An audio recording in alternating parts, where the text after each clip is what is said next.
Hey everybody, it's Neil and I want to show you guys this camping shower I got. So the way it works is I filled this with water already. This here is kind of an air vent to let air in or seal it off, just transport whatever. Then you have your shower head here with a little on-off button on it as well. And then we have our pump and our screw-on cap here. So we have everything we need to get this thing going. It is rechargeable through, there's a little recharging port there. It comes with the USB, the USB-C port for it.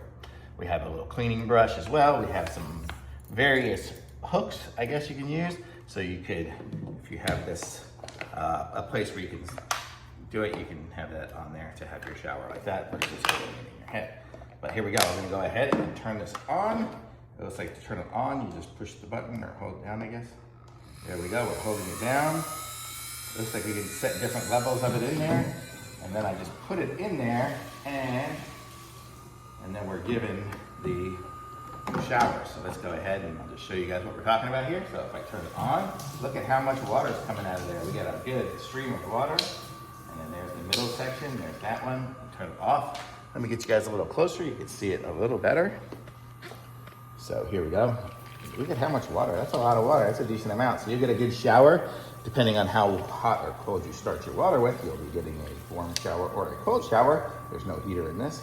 But look at that. So if you're on the go and want to be able to take a shower, this is going to be amazing. This is going to be great.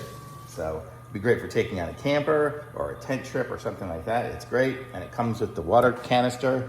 Came with everything here. Came with this little pipe here. I guess you can probably, I guess that connects up to there to give it some air from external places or whatever. But the instructions, I'm going to just open it up here and turn it off for a second so we don't leave it on anymore.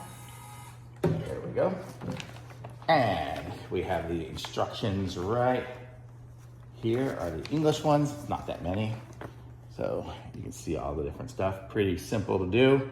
I mean, I figured it out without even looking at the instructions. So we are good. So there we go. And so everything came inside of the unit. So just so you know, when you get it, it just looks like this, but everything's inside of it. So pretty cool. So neat little setup here. And then I put it together just by opening up this and putting this on. Like that goes on. This is the pump here. Should be pretty dry at this point. And then here's our hose. I'll empty it out as well. And so now everything is dry. Pretty easy to do. Simple concept, but a great shower. This is nice. I actually filled it with pretty warm water, so it was warm. I like it. Thumbs up.